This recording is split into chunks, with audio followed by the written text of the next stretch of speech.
안녕하세요. 사연 왔어요 톡톡입니다. 구독과 좋아요 알림 설정 꼭 부탁드립니다. 그럼 오늘의 이야기 시작해 보겠습니다. 저랑 남편은 엄청 우여곡절 끝에 결혼한 커플입니다. 다른 거 없었어요. 정말 평범한 이유, 바로 시어머니 때문입니다. 저희 시어머니가 진짜 유난스러우셨거든요. 남편은 외아들입니다. 형, 누나, 동생 하나도 없고 하물며 친척도 없습니다. 오죽하면 결혼할 때 양쪽 집 아무 곳에서도 오실 수가 없다고 해서 진짜 본의 아니게 스몰 웨딩을 치렀다니까요. 설마 했는데 진짜 이 세상에 남편과 시어머니 둘밖에 없더라고요. 처음에는 친정부모님이 아니 아무리 일가친척이 없다고는 하지만 그래도 친구라도 있고 사촌이라도 있을 법한데 어쩌면 이렇게 전쟁 고아 마냥 한 명도 없냐고 하셨지만 저는 그 말은 아예 남편한테 전하지도 않았습니다. 안 그래도 속상할 것 같은 사람한테 괜히 더 상처 줄 일 만들고 싶지 않았다는 게 제 마음이었어요. 사실 스몰 웨딩을 하면서도 참 민망했습니다. 남편 쪽에서 아무도 오지 않으니 저희 집 식구도 많이 올 수가 없잖아요.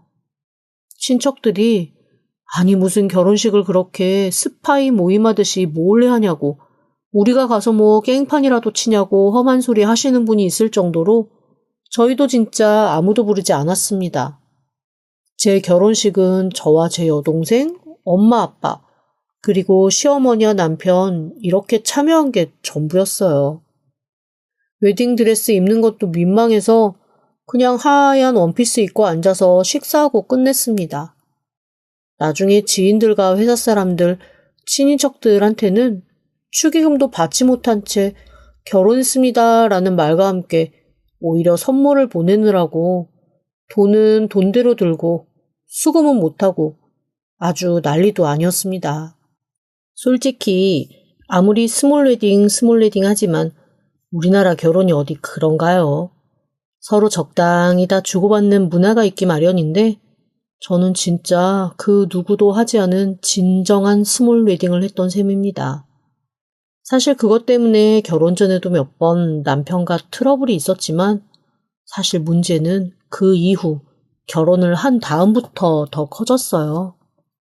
시어머니가 세상 하나밖에 없는 피부치인 남편에게 집착하는 게 정말 보통이 아니셨거든요.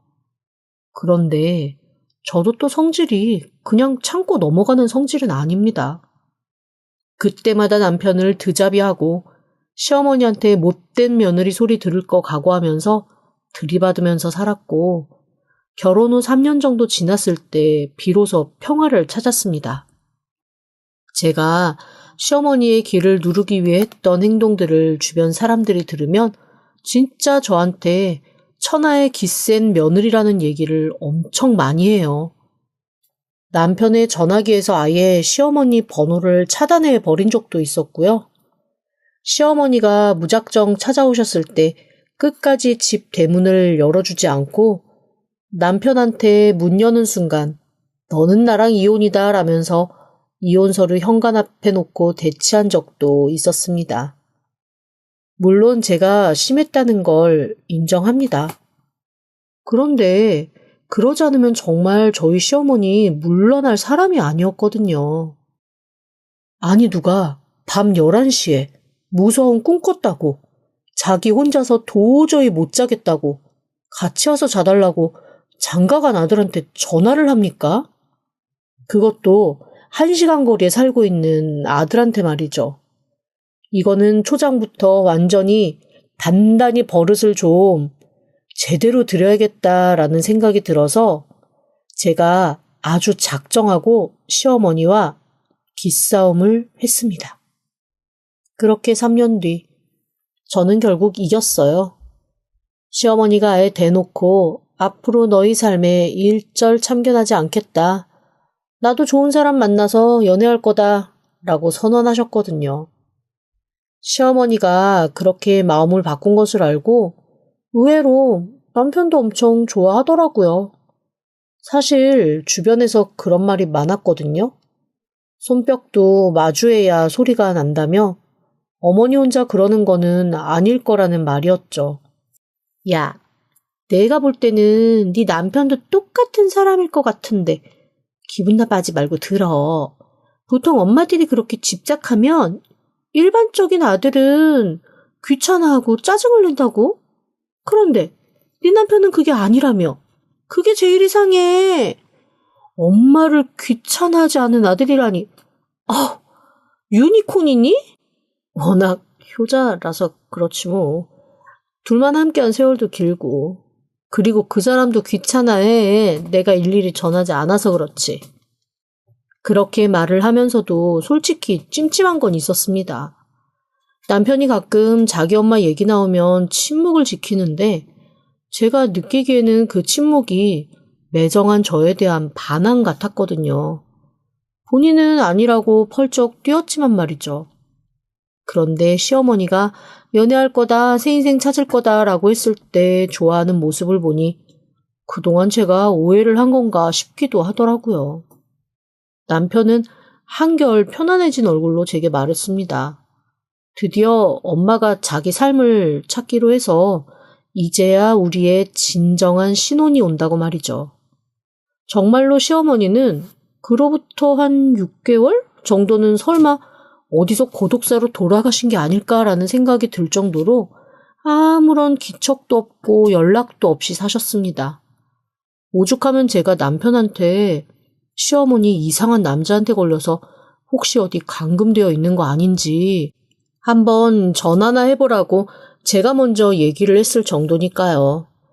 그런데 남편 말에 의하면 시어머니가 진짜로 새 남자친구와 함께 엄청 잘 살고 계시다고 하더라고요. 직접 본 것까진 아닌데 서로 가까이 살면서 다정하게 노후를 보내고 계신다나요? 그제야 저는 시어머니와의 기싸움에서도 이겼고 시어머니도 새로운 인생 찾았으니 드디어 결혼생활다운 결혼생활을 하겠구나라는 생각을 했습니다. 하지만 세상 일 참 자기 마음대로 되는 거 없더라고요. 그즈음 남편이 그만 지방으로 발령이 나고 말았습니다. 그리고 저는 도저히 따라갈 수 있는 상황이 아니었어요. 저는 연구소에서 일을 하고 있습니다. 일단 그 연구소에 한번 들어가는 것도 너무 어려운 데다가 들어가는 사람이면 무조건 정년을 채우고 나온다는 꿈의 연구소예요. 거기를 그만둔다고 하면 다들 너무나 당연하게 로또가 된 거냐 아니면 집안에서 모두 어쩔 수 없이 피치 못할 사정으로 해외 이민을 가는 거냐라고 물어볼 정도입니다. 그 두 가지가 아니면 그 연구소는 진짜로 그만둘 이유가 없는 곳이거든요. 워라밸도 너무 훌륭하고 아무도 터치하지 않는 데다가 내가 하고 싶은 연구 신나게 잘하면 어디선가 상 받으라고 연락 오는 그런 곳입니다. 한마디로 정말 행복하게 내 꿈을 이루면서 일도 하고 돈도 벌고 충분히 쉬면서 다닐 수 있는 데다가 일반 회사처럼 휴가가 박한 것도 아니어서 쉬고 싶을 때면 창의력 데이라는 명칭으로 쉬고 싶은 만큼 쉴 수도 있습니다. 게다가 식당밥도 얼마나 잘 나오는지 저희 연구소 입사한 이래로 단 한 번도 밖에서 외식을 해본 적이 없어요.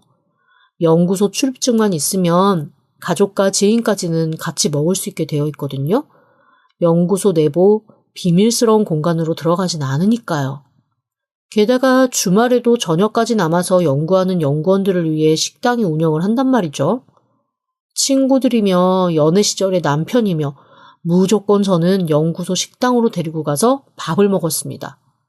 다들 이 금액에 이 음식이 말이나 되냐고 하면서 저한테 아무리 힘들어도 밥 생각을 해서라도 절대 연구소 그만두지 말라고 입 모아 얘기했을 정도로 메뉴도 훌륭해요.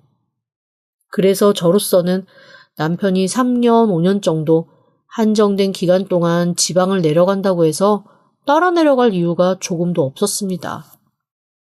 모두가 들어오고 싶어 악마에게 영혼이라도 팔 준비가 되어 있는 그 연구소를 제 발로 남편 따라가겠다고 그만두는 바보가 아니거든요. 남편 역시 저한테 제일 먼저 한 얘기가 그거였습니다. 자기는 연구소 그만둘 생각 절대 하지 말고 다녀. 내가 주말마다 꼭 올라올게. 거기 대중교통도 별로 안 좋고 주말에 올라오려면 차로 운전만 3시간 반인데 그거 힘들어서 어떻게 하려고 그래. 에이, 사랑의 힘으로 다 할 수 있어. 금요일 저녁에 올라오든가 아니면 토요일 새벽에 올라오든가 해서 어쨌건 주말은 자기랑 보내야지. 우리 이제서야 간신히 즐거운 신혼생활 맞이한 건데. 처음에 남편이 그렇게 얘기했을 때도 반은 믿고 반은 믿지 않았습니다. 본인 나이도 있고 몸도 힘든데 어떻게 매주 올라오겠나 싶었거든요. 그런데 그런 제가 너무 미안해질 정도로 남편은 정말 지극정성으로 집에 올라오기 시작했습니다.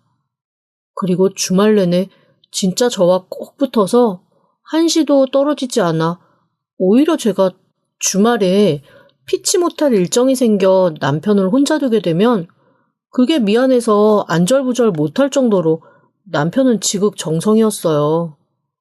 게다가 어머님을 한 번도 찾아가 보지 않고 파견 나가 있는 그 동안 내내 주말에 저만 와서 보더라고요. 오죽하면 제가 망설이다 남편에게 이렇게 얘기했습니다. 저기 한 번쯤은 어머님한테도 좀 가고 그래. 당신 지금 일하는 데서 어머님 사시는데도 여기 오는 것만큼 시간 걸리지? 그렇지. 내가 딱 가운데고 엄마 사시는 곳은 여기랑 완전 정반대지. 그런데 피 같은 주말 일주일에 한 번 내색시 보는 건데 당연히 자기 보러 와야지. 엄마야 뭐 영상 통화해도 되고. 아니 그래도 어머님이 아들 하나 보고 사셨는데 그건 좀 아니지 않아? 내가 어머님한테 기싸움 한 건 기싸움 한 거고 당신까지 그러면 안 될 것 같아. 그러니까 한 달에 한 번 정도는 가서 어머님 뵙고 와. 나 괜찮으니까. 아니야. 오히려 지금 내가 자꾸만 엄마 들여다보면 엄마가 다시 이상한 거 기대하면서 버릇도 나빠져. 아예 이렇게 정해졌을 때 거기에 익숙하게 두는 게 나을 수도 있어. 남편은 생각보다 단호하더라고요. 제가 오히려 좀 당황스러워서 굳이 이럴 것까진 없는데 라는 생각으로 남편을 설득하는 이상한 입장이 되고 말았습니다. 제가 몇 번 얘기를 했더니 남편도 그래도 그건 아니다 싶었는지 알겠노라 얘기하고 한두 달에 한 번 정도는 가서 어머님을 만나고 오기 시작했습니다. 그런데 민망하게도 어머님 만나는 날도 자거나 하지 않고 얼굴 딱 보고 거의 6시간 넘게 운전을 해서 저한테 오곤 했어요. 오죽하면 제가 약간 어머님한테 뭔가 찔리고 미안한 마음이 들어서 괜히 과일도 한번 보내드리고 예쁜 옷 있으면 옷도 한 벌 사서 보내드리고 그럴 정도였다니까요. 어쨌건 남편이 그렇게 지극정성으로 집에 자꾸만 들락거리고 와주니 처음에는 떨어져 살면 서로 마음이 멀어져서 없던 사건도 생긴다고 군소리 해대던 제 주변 사람들도 남편을 하나둘 칭찬하기 시작했습니다. 저런 남자 없다는 거죠.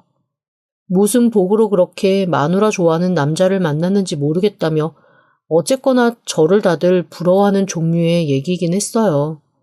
저도 남편한테 많이 고마워서 어지간히 남편이 주말에 한 번씩 왔을 때 속썩이거나 하는 건 그냥 모르는 채 넘어가지게 되기도 했고요. 사실 중간에 저희 진짜 한 번 크게 싸울 일이 있었거든요. 사실 남편이 거기에 내려가면서 전세를 구해서 내려갔었습니다.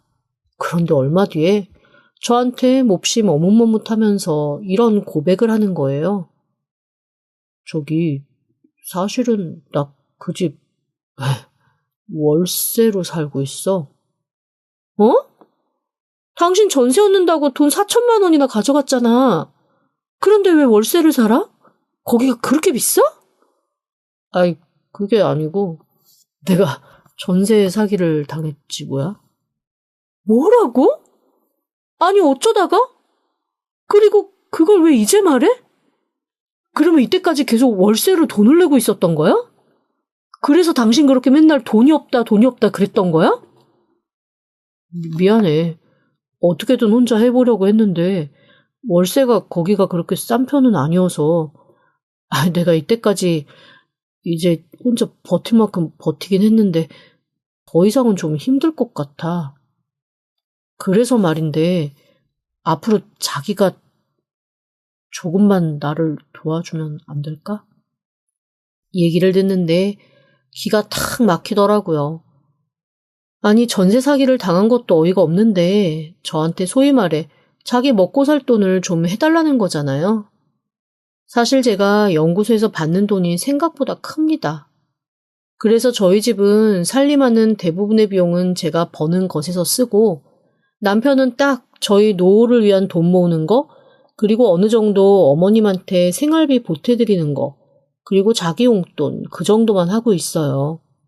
그나마 생활비도 대부분 제가 내고 있는데 남편이 자기 월세 내야 되는 돈까지 조금 보태달라고 하니까 기가 탁 막히면서 어이가 없더라고요. 하지만 어쩌겠습니까? 얼굴이 파리해서 왔다 갔다 하느라 있는 대로 힘든 얼굴 보이면서 전세 사기 얘기를 어렵게 꺼내놓는데 거기다 대고 제가 또 뭐라고 막 퍼붓기도 애매하고 그래 너도 힘들겠다라는 안쓰러운 마음도 들고 일단은 알겠노라 했습니다. 그날 이후에 저는 마치 대학생 아들 키우는 엄마의 심정으로 남편의 월급에서 생활비를 받기는커녕 오히려 30만 원, 40만 원씩 월세 낼 돈을 보태주기 시작했어요. 남편이 박봉인 직업이기는 하지만 이렇게까지 다 사기로 말아먹고 한 푼 없는 삶이 될 거라고는 사실 상상도 못했죠. 더더욱 연구소를 그만두면 안 되겠다라는 생각에 저는 저대로 또 일에 매진을 했습니다. 그렇게 몇 달 정도 지났더니 매주 주말 충실히 집에 오던 남편도 조금씩 꾀가 나는 것 같더라고요. 솔직히 말하면 저도 그랬습니다. 이게 사람이 등자리 난자리라는 말이 있잖아요. 처음에 남편이 집에 없을 때는 그 없는 것 자체가 조금 허전하기도 하고 심심하기도 하고 보고 싶기도 하고 혼자 있는 집이 너무 넓어서 낯설기도 하고 그러더니 남편이 없는 게 익숙해지다 보니까 이제는 오히려 남편이 집에 있는 게 제가 조금 불편해지더라고요. 제가 이런 경험을 사실 결혼하고 나서도 했거든요. 평생 저랑 같이 살던 엄마 아빠인데 희한하게 결혼하고 나서 친정을 가면 그렇게 불편한 거예요. 어쩐지 내 집 아닌 것 같고 빨리 내 집 가고 그게 되게 이상하더라고요. 제가 신혼집에서 살았던 세월이 엄마 아빠하고 살았던 세월의 100분의 1도 안 될 텐데 그래도 내 집이라는 게 그렇게 영향을 끼치는구나라는 걸 그때도 한번 깨달은 바가 있었습니다. 그런데 이번에도 마찬가지더라고요. 그 사람 없이 제가 일주일 내내 지내다가 주말이 오면 그렇게 남편이 손님 같고 불편하게 시작했습니다. 남편도 저랑 마찬가지였던 모양이에요. 어느 순간부터 슬슬 이번 주에는 회사에 업무가 많아서 못 간다 그러고 안 오고 이번 주에는 컨디션이 좀 안 좋다고 안 오고 또 한 주는 자기가 너무 왔다 갔다 하는 게 힘드니 중간에서 보자고까지 얘기를 하더라고요. 그런데 또 제가 중간으로 내려가는 건 귀찮아서 싫은 거 있죠. 이게 얼굴을 안 보면 점점 마음도 멀어진다더니 맞나보다라는 생각을 하면서 처음 한두 번은 억지로 중간 지점까지는 가서 둘이 데이트하듯 만나기도 하고 놀기도 했습니다. 그런데 그것도 시간 지나니 또 안 하게 되더라고요. 그렇게 저희는 어느새 한 달에 한 번 정도 그냥 마지못해 만나는 그런 사이가 되고 말았습니다. 그런데 이게 편하다는 마음이 들면 들수록 제 마음 한구석에서는 이래선 안 될 것 같다라는 위기감도 들더라고요. 결국 저는 남편에게 진지하게 아무리 힘들어도 다시 일주일에 한 번씩은 서로의 공간에서 만나보도록 하자라는 제안을 했습니다. 남편도 제 얘기를 듣고 일단은 알겠노라 수긍을 하고 제가 내려가는 건 너무 비효율적이고 힘드니까 그냥 자기가 예전처럼 올라오겠다 얘기를 하더라고요. 그렇게 또 몇 달 남편이 충실히 집을 들락거렸습니다. 그런데 계속 남편만 힘들게 오르내리는 걸 보니까 제 마음 한구석에 안쓰럽다라는 생각이 드는 거예요. 그래서 어느 날은 제가 일정이 있어서 남편이 올라와도 같이 놀아줄 수 없을 것 같다라는 얘기를 하고 혼자 남편을 보러 서프라이즈로 내려가기로 했습니다. 남편이 항상 저한테 가졌던 불만 중에 하나가 왜 당신은 다른 여자들처럼 자기를 깜짝 놀라게 하는 이벤트 같은 거 안 하냐는 거였거든요. 제가 연구소 다닌다고 했잖아요. 뼛속까지 이과 여자란 말이죠. 그런 로맨틱한 거 사실 잘 하지도 못하고 해야 될 이유도 솔직히 모르겠습니다. 그래서 남편이 그렇게 이벤트 얘기를 했을 때도 한 번 이벤트스러운 걸 해준 적이 없는데 그래, 이참에 이벤트나 한번 해주자라는 생각이 들더라고요. 그래서 꽃다발에 남편이 좋아하는 잡채 동태전에 바리바리 해가지고 몰래 내려갔습니다. 남편에게 전화를 했죠. 그랬더니 막 잠에서 깬 듯한 녹적지근한 목소리로 전화를 받더라고요. 아무렇지도 않게 어디 있냐, 뭐하고 있냐 그랬더니 그냥 집에서 쉬고 있다고 하대요. 제가 5분 거리에 있는 거는 전혀 눈치채지 못했죠, 당연히. 그래서 저는 그래 그러면 푹 잘 쉬고 있어라 라는 얘기와 함께 전화를 끊고 남편을 깜짝 놀래킬 준비를 하기 시작했습니다. 그리고 살금살금 남편의 집 앞으로 가 비밀번호를 눌렀어요. 삐삐삐삐. 번호를 열고 철컥 문을 여는 그 순간 저는 안에서 들려오는 소리에 너무나 깜짝 놀라 우뚝 서고 말았습니다. 자기야, 자기랑 이렇게 평안하게 있으니까 너무 행복하다. 나는 너랑 이렇게 둘이 살 수 있어서 진짜 너무 행복하고 좋아. 머리가 어질어질했습니다. 저도 모르게 슬그머니 뒷걸음질을 쳐서 밖으로 나왔어요. 다리에 힘이 풀려서 아무것도 못하겠더라고요. 그냥 무작정 나와 아파트 화단에 주저앉았습니다. 제가 너무 파리한 낯빛으로 앉아있다 보니 지나가는 할머니가 걱정이 되셨는지 다가오시더라고요. 아이고, 괜찮아요? 119 불러줄까? 아니요, 괜찮습니다. 잠깐 다리가 좀 풀려서요. 아유, 누구네 집에 놀러 왔어요? 아, 이 동네에서 본 얼굴은 아니네. 아, 네. 잠깐 좀. 이 동네 오래 사셨나 봐요. 아, 오래 살았지. 이 동네에서 내가 모르는 사람이 없어. 할머니의 목소리에서는 어딘지 모르게 살짝 자부심이 엿보였습니다. 왜 그런 사람들 있잖아요. 동네 토박이라 모르는 거 없다는 사실이 하나의 프라이드가 되는 사람이요. 그래서 슬그머니 그 할머니에게 물었죠. 요즘에 여기 회사들이 많이 생겨서 젊은 사람들이 이주 많이 왔을 텐데 그래도 다 기억하시나 봐요. 응? 아이, 회사가 생기긴 무슨. 있는 회사도 다 나가는 판에. 그리고 이 아파트는 지난 몇 년간 이삿짐차가 들어온 적이 한 번 있구나. 그 연상연하 커플이 얼마 전에 이사 들어오긴 했네. 요 위에 살 텐데. 순간 눈앞이 까매졌습니다.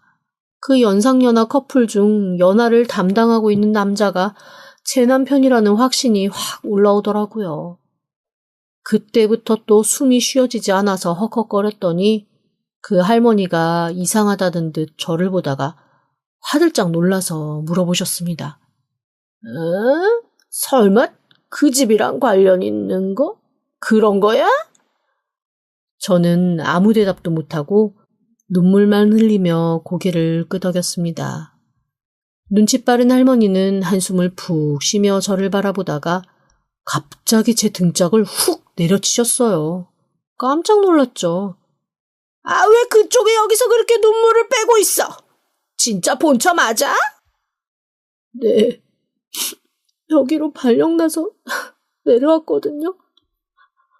안 그래도 놀래주려고 갑자기 왔는데 안에서 여자 목소리가 들려서 그냥 나왔어요.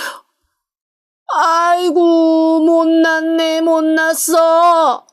확 들어가서 머리 끄댕이를 잡아 내 동댕이를 쳐도 모자랄 판에 여기서 울고 있어? 들어가. 아니면 내가 같이 가줘? 참 이상하죠. 난생 처음 보는 할머니가 그렇게 말을 해주는 게 저한테는 정말 큰 위안이 되었습니다. 생판 모르는 사람도 이렇게 내 편을 들어주겠다고 하는데 제가 여기 이렇게 주저앉아서 구기고 있을 이유가 없다는 생각이 들더라고요. 그래서 할머니에게 감사하다고 이제 정신이 좀 들었다고 얘기를 하고 저는 다시 위로 올라갈 마음을 먹었습니다. 그런데 그때 원수는 외나무 다리에서 만난다는 말을 증명이라도 하듯 깨르르 웃는 소리와 함께 남편과 그 여자가 문 밖으로 나오는 소리가 들리더라고요. 저는 벌떡 일어나서 그 두 사람을 향해 섰습니다. 그리고 그 두 사람은 팔짱을 끼고 내려오다가 저를 마주하고는 기절할 듯 놀라며 저를 빤히 바라보았어요.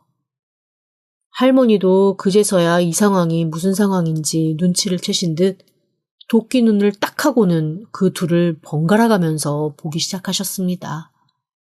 어라, 이 두 사람이로구만. 그런데 저런 여자가 여기보다 뭐가 낫다고 만나는 거야? 딱 봐도 나랑 몇 살 차이 안 나 보이는구만. 사내 놈이 벨이 빠져 미쳤구만. 저는 아무 말도 없이 빤히 남편을 바라봤습니다. 그리고 남편 옆에 있는 그 여자를 아주 싸늘하게 노려봤어요. 남편 옆에 있는 여자, 제가 잘 아는 사람이었습니다. 제가 지난 수년 동안 시어머니라고 불렀던 바로 그 사람이었어요. 그때부터는 완전히 개싸움이었습니다. 남편은 저한테 얘기 좀 들어보라고 빌고 난리가 났고 시어머니란 여자는 어차피 이렇게 된 거 이제 모든 사실 다 밝히고 떳떳하고 싶다고 고래고래 소리를 지르더라고요. 알고 보니 그 두 사람 아주 오랜 불륜 커플이었습니다. 진짜 시어머니도 아니었어요. 남편이 원래 유부녀였던 나이든 여자랑 불륜을 하고 있었는데 그 여자가 이혼도 안 하고 남편 옆에 계속 붙어 있으니 자기도 지쳤던 모양이더라고요. 그래, 우리 이쯤에서 정리하자 어쩌자 이런 얘기와 함께 잠시 헤어지는 동안 저를 만났고 조건 괜찮고 돈 좀 있는 것 같으니 결혼을 서둘렀던 겁니다. 제가 바보였죠. 그러던 와중 불륜을 저질렀던 사실이 밝혀지면서 그 늙은 여자가 이혼을 당한 채 쫓겨났고 둘이 다시 죽고 못 사는 사이로 들러붙었던 겁니다. 문제는 이미 저랑 결혼을 앞두고 있었다는 거죠. 게다가 알고 보니 남편에게는 멀쩡한 가족들도 있었습니다. 그 가족들은 남편이 나이든 여자와 불륜을 저질렀다는 사실로 손절하고 살았을 뿐 어머니, 아버지, 누나의 남동생까지 있는 사남매의 셋째였더라고요. 불륜녀는 끊어내지 못하겠지. 당장 저와 결혼하기로 하고 집도 받은 거 있지, 차도 받은 거 있지, 여튼 받은 게 많으니 그냥 저와의 결혼을 끌고 가기로 한 겁니다. 그래 놓고는 자기의 오랜 불륜녀를 엄마로 변신시켜 저한테 인사하게 하고 그렇게 엽기적으로 장가를 온 거였어요. 얘기 듣는데 정말 기도 안 막히더라고요. 어쩐지 시어머니가 가끔 남편을 보는 눈이 예사롭지가 않아서 사실은 혼자 되어서 남편과 단둘이 의지하고 살았으면 저럴 수도 있지라고 이해해온 세월이었는데 그게 정말로 자기가 사랑하는 남자여서 그랬다는 사실이 명백히 밝혀졌습니다. 두 사람의 나이 차이는 19살이었고 예전 회사에서 만났다고 하더라고요. 아마 그 여자가 적당히 남편을 부르거나 찾았으면 아마 저는 평생 좀 유난스러운 시어머니다 하면서 그냥 살았을지도 모르겠습니다. 그런데 오죽 난리를 떨었나요? 제가 기싸움을 할 만큼 유난을 떠니 결국 자기 마음대로 연인을 보지도 못하고 떨려나게 되어 결국 이딴 이중생활을 기획한 거였어요. 알고 보니 회사도 그만두고 퇴직금으로 근근히 살다가 돈 떨어지니 저한테 월세랍시고 손 벌린 거였더라고요. 그 집도 그 여자 명의였습니다. 결국 제가 준 돈, 지금껏 모았던 돈 모두 두 불륜 커플의 생활비와 유흥비로 탕진된 거죠. 저는 지난 제 세월이 너무나 억울했고 이때까지 남편에게 투자한 것도 다 회수하고 싶어졌어요. 그래서 결국 이혼 소송을 진행했습니다. 어차피 결혼도 속아서 한 거였고 제가 훨씬 더 많은 재산을 가지고 와서 이 살림을 꾸렸으니 저로서는 더 이상 이 결혼 생활을 유지할 이유가 없었으니까요. 법에서도 제 편을 들어주었고 저는 할 수 있는 소송이란 소송은 다 했어요. 그리고 남편의 주변 사람들에게도 다 소문을 냈습니다. 그제야 왜 그렇게 스몰 웨딩을 고집했는지, 그리고 친구 하나 없는 삶을 살고 회사 사람들하고도 그다지 교류가 없었는지 다 알게 되었습니다. 이미 불륜 사건으로 어지간한 지인들과는 관계가 한번 싹 정리가 된 판이었더라고요. 뒤늦게 알아보니 불륜 때문에 식구들하고 손절한 건 당연했고 오랜 친구들하고도 관계가 끊겨서 사람 취급 못 받고 있다는 사실을 알게 되었습니다. 뭐 늦게나마 저도 알았으니 다행이죠.